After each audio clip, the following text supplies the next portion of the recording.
Pops, and today I'm going to show you how to make another Undertale based figurine for your collections at home. This time we will be using an actual Funko Pop DIY figure to start our project, just to keep things fresh and to show you the many ways that these collectibles and figurines can be made at home. And in this video we will be making the amazingly incredible and, for me, really hard to defeat Undyne from the video game Undertale. If you haven't played this game already, I highly recommend it. It is a fantastic game and it's so addictive. And spoiler alert, it has multiple endings and different playthroughs depending on which way you play the game, so definitely go out and buy that if you haven't already. This video build was suggested by GG Cooper and LPS Undertale Fan 201, so hopefully I do a good job for you guys. Remember to keep your votes and comments coming in for who or what you want me to make next, and don't forget to subscribe and leave a like. So without further ado, let's get started. The things you will need are a Funko DIY Pop Vinyl in female, half a pack of Milliput Superfine in white, an array of sculpting tools, a glass of water, spray paint, matte lacquer, brushes, and a drill or Dremel. Start by taking your pop vinyl out of the packaging and inspect her for any dents or scratches that need to be covered. Mine was fine, but a little sandpaper will clear up any of that if you have any. Begin by mixing an even and small amount of Milliput clay together. This is a two-part clay, which means you will need to mix the two clays in the packaging together thoroughly to ensure that the clay air dries properly later on. Remember to only mix a small amount because it does dry fairly quickly and becomes a lot harder to sculpt with as time goes on. I started my sculpture beginning with her hair. I applied a small 2mm layer of clay all over the area I planned for her hair to go, smoothing along the hairline and skin for a more defined look. As you can see, I do rub a lot of water into the clay. This is because it makes the clay a lot softer and more malleable. Then, using a rubber sculpting tool, which I constantly dipped into water between strokes, I started to indent the clay with individual hairlines. This is a lot easier to do when you drag the tool backwards.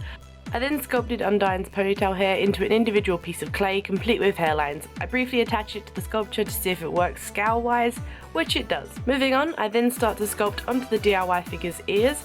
Undyne has these very odd-shaped flipper-style ears, which I attempted and re-attempted and attempted again. They were quite hard for me to sculpt as I wanted them to be quite thin, and as they were so fragile, they kept falling off every time I attempted to add any detail whatsoever. However, in the end, they were quite cute and I decided to keep them as they were and add detail during the paint job with paint. Next, I started to sculpt in the armour, beginning with the breastplate, then the chest, then the leg flaps, shoulder caps, and the entire back piece. I found this especially hard as I was sculpting in such a small area that I was not used to. I usually sculpt quite big.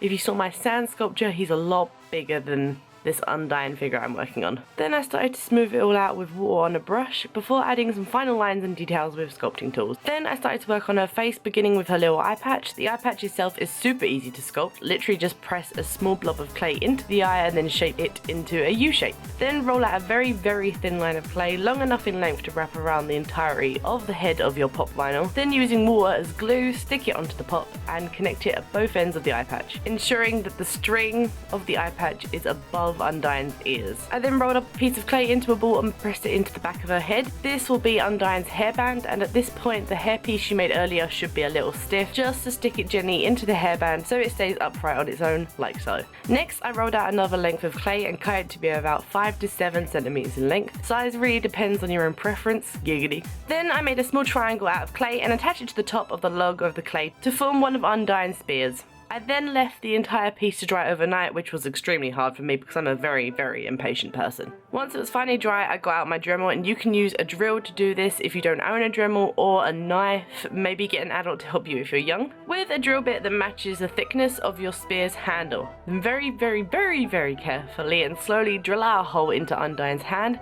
To colour my spear, I used a metallic blue pen I had lying around. You can use these, spray paints, or acrylic paints. Again, it's up to you. Then, using silver metallic spray paint, I carefully sprayed her entire lower body. I did get a little of this onto the head, but it doesn't matter as I was planning to paint over it anyway. If you want to reduce the splatter on your own models, you can cover and protect areas using masking tape. This is especially handy if you are planning to spray your entire piece. I was so super happy with the way this turned my armor really super shiny. It was absolutely amazing, I am like a magpie though, and I love shiny things. Honestly, this could be a sculpture of an armpit, and if it was painted silver, I would still think it was beautiful. Then using an array of blue, orange, yellow and black acrylic paint, I was able to paint the head, skin, armor detail, hair, eye patch and eye. I attempted to reduce the brush lines on the sculpture by adding quite a lot of water to the paint. The thinner the paint is, the less lines, but the more layers are needed for a good colour and finish. I think I painted about 4 layers of paint on this thing, which took a good 2 hours overall. I added in some eyebrows and mouth and details in and around the eye with some black paint, and voila!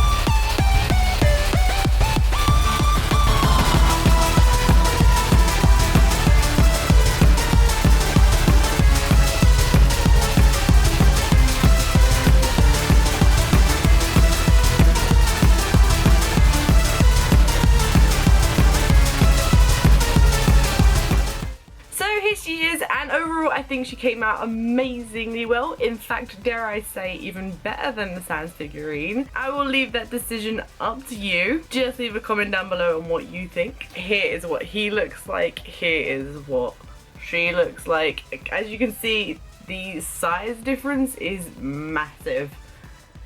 But hey ho, leave a comment down below on what you think. I absolutely love how her hair came out. It was great practice for me to sculpt hair, and I'm so happy that her little spear stays in without any glue, because it's quite useful if I wanted to change up what she was holding. Like, I could change the weapons if I wanted to. I know she doesn't really have any other weapons, but it's always great to have removable weapons because they are a lot thinner, so they can snap a lot easier, and if you can take them out for like traveling around or moving them places, then it's always useful too. I did have a bit of a rough time painting her with the acrylics. It tended to smudge a lot and it was quite liney, so I had to keep mixing it with a lot of water to try and get quite a smooth finish on her. And if I was to do this again, I would have used a lot more spray paint. But this time, money and my job got in the way. There was like, I had such little time to do this one, and I really wanted to get it out and show you guys. Overall, I spent roughly 4 hours making the entire figurine, not including drying wait times, because during that time I was actually playing Undertale. If you decide to create your own Undyne figure, I'd absolutely love to see it, so please tweet me a picture on Twitter.